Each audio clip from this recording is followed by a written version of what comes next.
ಎಲ್ರಿಗೂ ನಮಸ್ಕಾರ. Welcome back to Sandhya Shetty's kitchen. ಇವತ್ತಿನ ವಿಡಿಯೋದಲ್ಲಿ ಬಂಗಡೆ ಮೀನಿನ ಸಾರನ್ನು ಮಾಡ್ತಾ ಇದ್ದೀನಿ. ರೆಗ್ಯುಲರ್ ಆಗಿ ಮಾಡುವಂಥ ಮೀನು ಸಾರಿಗಿಂತ ಸ್ವಲ್ಪ ಡಿಫ್ರೆಂಟ್ ಆಗಿ ಮಾಡ್ತಾ ಇದ್ದೀನಿ. ಮಸಾಲೆನ ಎಣ್ಣೆಯಲ್ಲಿ ಫ್ರೈ ಮಾಡಿಬಿಟ್ಟು ಮಾಡ್ತಾ ಇದ್ದೀನಿ. ರುಚಿಯಾಗಿ ಬರುತ್ತೆ. ರೆಗ್ಯುಲರ್ ಫಿಶ್ ಕರಿಗಿಂತನೂ ರುಚಿಯಾಗಿ ಬರುತ್ತೆ ಈ ರೀತಿ ಮಾಡಿದ್ರೆ. ಮೊದಲಿಗೆ ನಾನಿಲ್ಲಿ 3/4 kg ಆಗೋಷ್ಟು ಬಂಗಡೆ ಮೀನನ್ನು ಕ್ಲೀನ್ ಮಾಡಿ ಇಟ್ಕೊಂಡಿದ್ದೀನಿ. ಇದಕ್ಕೆ ರುಚಿಗೆ ತಕ್ಕಷ್ಟು ಉಪ್ಪು ಮತ್ತು 1/4 ಚಮಚ ಆಗೋಷ್ಟು ಅರಿಶಿನ ಪುಡಿ ಸೇರಿಸಿ ಚೆನ್ನಾಗಿ ಮಿಕ್ಸ್ ಮಾಡಿ ಮ್ಯಾರಿನೇಟ್ ಮಾಡ್ಕೊಳ್ಬೇಕು. ಇದು ಮ್ಯಾರಿನೇಟ್ ಆಗೋಷ್ಟರಲ್ಲಿ ನಾವು ಮಸಾಲೆ ರೆಡಿ ಮಾಡ್ಕೊಳ್ಳೋಣ.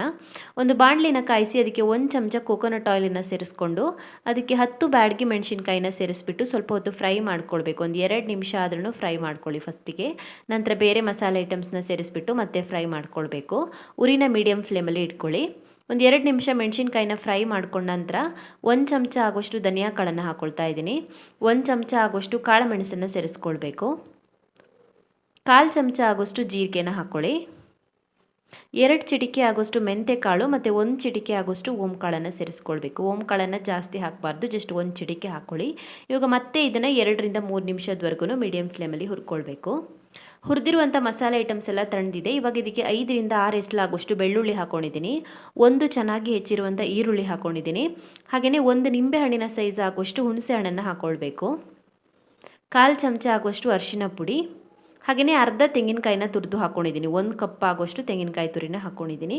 ಇವಾಗ ಇದಕ್ಕೆ ಹದಕ್ಕೆ ತಕ್ಕ ಹಾಗೆ ನೀರನ್ನು ಸೇರಿಸ್ಬಿಟ್ಟು ನೈಸಾಗಿ ರುಬ್ಕೊಳ್ಬೇಕು. ಮಸಾಲೆ ರುಬ್ಬಿ ರೆಡಿ ಆದ ನಂತರ ಒಂದು ಬಾಣಲಿಗೆ 3 ರಿಂದ 4 ಟೇಬಲ್ ಸ್ಪೂನ್ ಆಗೋಷ್ಟು ತೆಂಗಿನ ಎಣ್ಣೆ ಹಾಕ್ಕೊಳ್ತಾ ಇದ್ದೀನಿ. ಎಣ್ಣೆ ಚೆನ್ನಾಗಿ ಕಾದ ನಂತರ ಅದಕ್ಕೆ ಸ್ವಲ್ಪ ಕರಿಬೇವಿನ ಎಲೆಗಳನ್ನು ಸೇರಿಸ್ಕೊಳ್ಳಿ. 3 ರಿಂದ 4 ಹಸಿಮೆಣಸಿನಕಾಯಿ ಮತ್ತು 1 ಇಂಚ್ ಆಗೋಷ್ಟು ಶುಂಠಿನ ಚಿಕ್ಕದಾಗಿ ಹೆಚ್ಚಿಬಿಟ್ಟು ಹಾಕ್ಕೊಳ್ಬೇಕು. ಮತ್ತು 1 ಚೆನ್ನಾಗಿ ಹೆಚ್ಚಿರುವಂಥ ಈರುಳ್ಳಿ ಹಾಕ್ಕೊಳ್ಬೇಕು. ಸಣ್ಣ ಈರುಳ್ಳಿ ಆದರೆ 2 ಹಾಕ್ಕೊಳ್ಳಿ, ದೊಡ್ಡ ಈರುಳ್ಳಿ ಆದರೆ 1 ಈರುಳ್ಳಿ ಸಾಕಾಗುತ್ತೆ. ಈರುಳ್ಳಿ ಬಾಡೋವರೆಗೂ ಫ್ರೈ ಮಾಡ್ಕೊಳ್ಬೇಕು. ಈರುಳ್ಳಿ ಸಾಫ್ಟ್ ಆಗಬೇಕು. ತೆಂಗಿನೆಣ್ಣೆ ಇಲ್ಲ ಅಂದರೆ ಬೇರೆ ಕುಕ್ಕಿಂಗ್ ಆಯಿಲ್ ಕೂಡ ಬಳಸ್ಬೋದು. ಈರುಳ್ಳಿ ಚೆನ್ನಾಗಿ ಬೆಂದು ಸಾಫ್ಟ್ ಆದ ನಂತರ ಇದಕ್ಕೆ ಇವಾಗ ಮಸಾಲೆನ ಸೇರಿಸ್ಕೊಳ್ಳೋಣ. ಮಸಾಲೆನ ಆದಷ್ಟು ಗಟ್ಟಿಯಾಗಿ ರುಬ್ಕೊಳ್ಳಿ, ಇಲ್ಲಾಂದರೆ ಫ್ರೈ ಮಾಡುವಾಗ ಸಿಡಿಯುತ್ತೆ.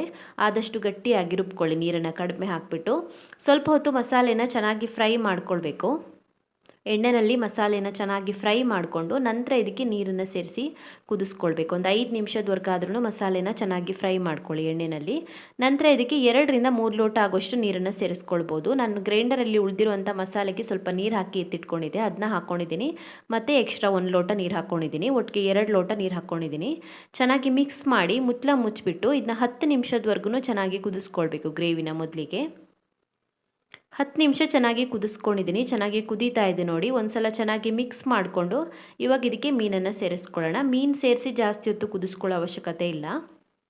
ಸೊ ನಾವು ಉಪ್ಪು ಮತ್ತು ಅರಿಶಿನ ಪುಡಿ ಹಾಕಿ ಮ್ಯಾರಿನೇಟ್ ಮಾಡಿ ಇಟ್ಕೊಂಡಿರುವಂಥ ಬಂಗಡೆ ಮೀನನ್ನು ಸೇರಿಸ್ಕೊಳ್ಳೋಣ. ಇವಾಗ ರುಚಿಗೆ ತಕ್ಕಷ್ಟು ಉಪ್ಪನ್ನು ಹಾಕ್ಕೊಳ್ತಾ ಇದ್ದೀನಿ. ಮೀನಿಗೆ ಒಂದು ಸ್ವಲ್ಪ ಉಪ್ಪು ಹಾಕ್ಕೊಂಡಿದ್ದೀನಿ ಆಲ್ರೆಡಿ. ಇವಾಗ ಗ್ರೇವಿಗೆ ಎಷ್ಟು ಉಪ್ಪು ಬೇಕಾಗುತ್ತೋ ಅದಕ್ಕೆ ತಕ್ಕ ಹಾಗೆ ಉಪ್ಪನ್ನು ಹಾಕ್ಕೊಳ್ಬೇಕು.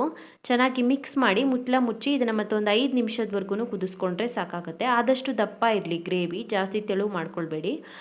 ಮುಚ್ಚಿ ಮತ್ತೆ ಒಂದು 5 ನಿಮಿಷ ಕುದಿಸ್ಕೊಳ್ಬೇಕು. ಸೊ ಮೀನು ಸಾರು ಚೆನ್ನಾಗಿ ಕುದ್ಬಿಟ್ಟು ರೆಡಿಯಾಗಿದೆ. ಮೀನು ಕೂಡ ಚೆನ್ನಾಗಿ ಬೆಂದಿದೆ, ಗ್ರೇವಿ ಕೂಡ ಚೆನ್ನಾಗಿ ಕುಕ್ ಆಗಿದೆ.